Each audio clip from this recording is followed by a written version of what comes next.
नमस्कार, टुडे न्यूजमा स्वागत छ। म एन्जल। सुरु गरौँ लम्पे स्किन रोगका कारण पीडित भएका किसानलाई राहत दिने सरकारको तयारी रहेको प्रसंगबाट।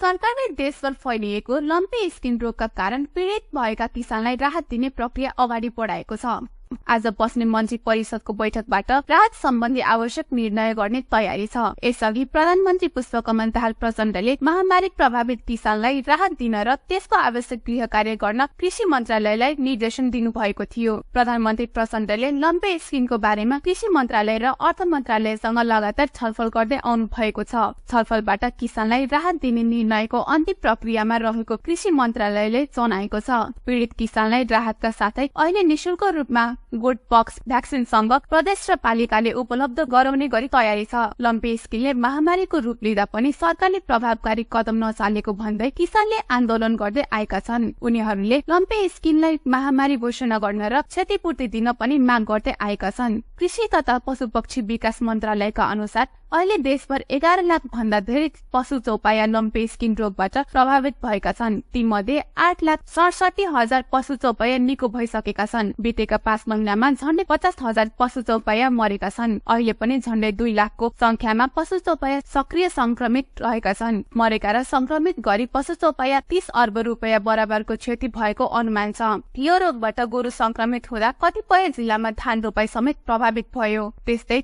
दूध उत्पादनमा समेत असर परेको छ।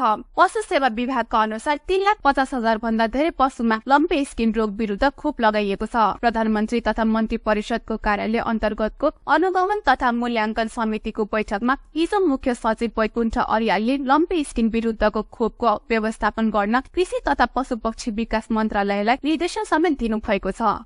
मधेस सरकारको मुख्यमन्त्री सरोज कुमार यादवले आफैसँग राखिएको 2 मन्त्रालयहरूमा मन्त्री नियुक्ति गरेको छ।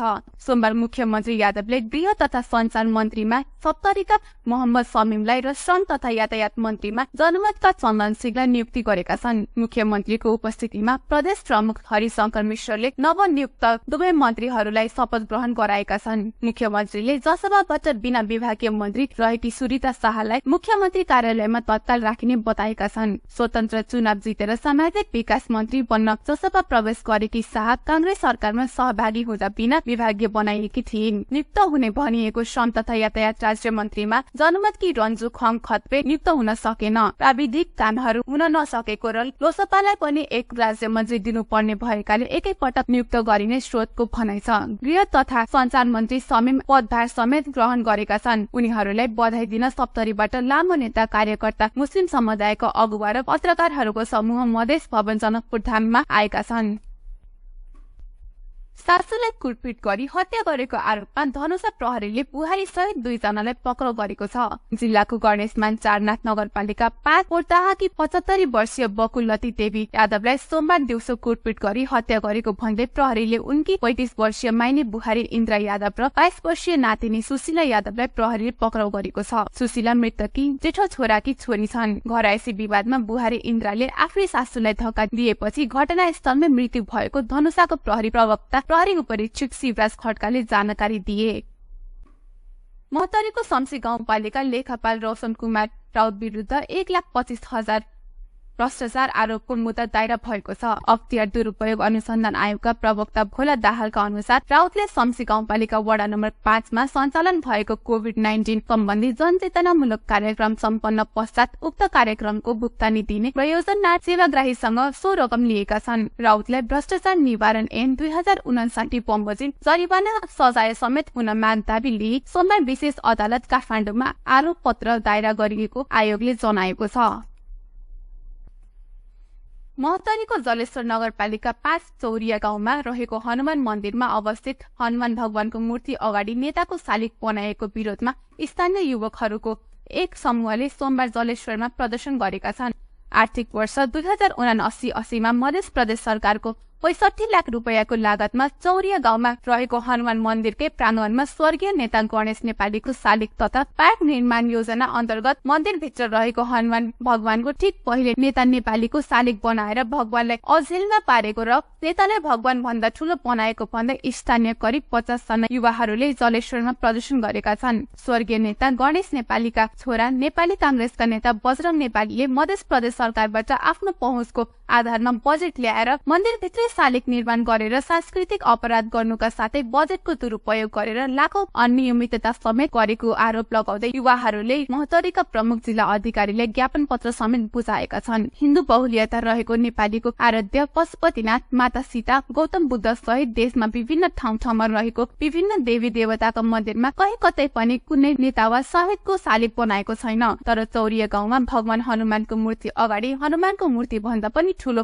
आकारमा बनाएको यस शालिग हिन्दूहरूको धार्मिक आस्थामाथि ठूलो प्रहार गरेको भन्दै स्थानीयहरूले प्रमुख जिल्ला अधिकारीलाई सम्बन्धित सरकारवाला निकाय समक्ष ज्ञापन पत्र पठाइदिन आग्रह गरेको ज्ञापन पत्रमा उल्लेख छ। मध्य प्रदेशको 65 लाख बजेटलाई बजरंग नेपालीले आफ्नो खल्तीको मान्छे स्थानीय मदन कापरलाई अध्यक्ष बनाएर 15 लाख र उनका छोरा रविन कापरलाई अध्यक्ष बनाएर 50 लाखको लागतमा शालिग र पार्क निर्माण सम्पन्न भएको देखाएर ठूलो आर्थिक अनियमितता समेत गरेको स्थानीयहरूले आरोप लगाएका छन्। हनुमान मन्दिरमा पूजा अर्चना गर्न जाने जो कोहीलाई पनि भगवान भन्दा पहिलो स्वर्गीय नेता गणेश नेपालीको शालिगको दर्शन गर्नुपर्ने अवस्था सिर्जना गरेर बजरंग नेपालीले नियत बस हिन्दू धर्ममाथि खेलवाड गरेको समेत ज्ञापन पत्रमा उल्लेख छ। मन्दिरभित्र शालिग निर्माण गर्न पाउँदैन, भ्रष्टाचारी बन्द गर, भ्रष्टाचारीले कारबाही गर, भगवानको मूर्ति अगाडि नेताको शालिग राख्न पाउँदैन भन्ने नाराका साथ लगायतका नेताहरू लगाउँदै स्थानीयहरूले जलेश्वर नगर परिक्रमा गर्दै जिल्ला प्रशासन कार्यालय महोत्तरी, जिल्ला प्रहरी कार्यालय महोत्तरी र जलेश्वर नगरपालिकाका मेयर सुरेश शाह सोनारलाई समेत ज्ञापन पत्र बुझाएका छन्। प्रदर्शनकारीहरूले मन्दिर प्राङ्गणबाट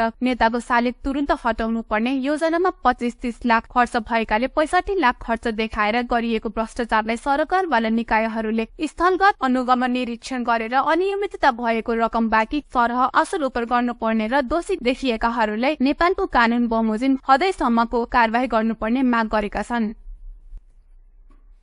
रौतहट जिल्लाको गौर नगरपालिका 3 मा विद्युतको पोलमा युवकलाई बाँधेर कुटपिट गरेको आरोपमा रौतहट प्रहरीले एकजनालाई पक्राउ गरेको छ। सामान्य विषयमा शुक्रबार विवाद भएको न्यूमा स्थानीय 20 वर्षीय प्रिन्स अन्सारीलाई विद्युतको पोलमा बाँधेर कुटपिट गरेको भिडियो सामाजिक सञ्जालमा भाइरल भएपछि घटनामा संलग्न भएको आरोपमा सोही वडाका शहीद अन्सारीलाई प्रहरीले पक्राउ गरेको छ। शुक्रबार शहीदको छोरा र भाइ प्रिन्स अन्सारी बीच आइसक्रिम खरिद गर्ने विषयमा भएको विवादलाई लिएर घरमा कोही नभएको मौका छोपेर शनिबारका दिन विद्युतको पोलमा हात बाँधेर प्लास्टिकको पाइपले निमर्म तरिकाले कुटपिट गरेको पीडितका दाइ इलियास अन्सारीले आरोप लगाएका छन्। वडा अध्यक्ष अबुतुल ताहिरको अगाडि नै हातिम अन्सारी, आबिद अन्सारी, साजिद अन्सारी, आस मोहम्मद र सोनु अन्सारीले कुटपिट गरेको दावी गरेका छन्। सार्वजनिक रूपमा मानिसलाई पालेर कुटपिट गर्नु कानून विपरीत कार्य भएकोले दोषी उप कानूनी कारबाही गर्नुपर्ने माग समेत गरेका छन्। घटनामा संलग्न भएको आरोपमा पक्राउ परेका माथि अभद्र व्यवहार मुद्दा दर्ता गरी कानूनी प्रक्रिया अगाडि बढाइएको प्रहरी उपरीक्षक वीर बहादुर बुढा मगरले बताएका छन्। लागू औषधि सेवन गरेर चक्कु लिएर घुम्दै गरेको कारण नियन्त्रणमा लिनको लागि यस्तो गरेको सुन्नमा आएको बताउँदै यस्तो कार्य नगर्नुपर्नेमा अमानवीय र कानून विपरीतको कार्य भएकोले दोषीमाथि कारबाही हुने प्रहरी उपरीक्षक मगरले प्रतिबद्धता जनाएका छन्। हस्त टुडे न्यूजमा अहिलेको लागि यति नै। फेरि अर्को समाचार लिएर पुनः उपस्थित हुनेछौँ। हेर्दै गर्नुहोस् टिभी टुडे जनकपुर। नमस्कार।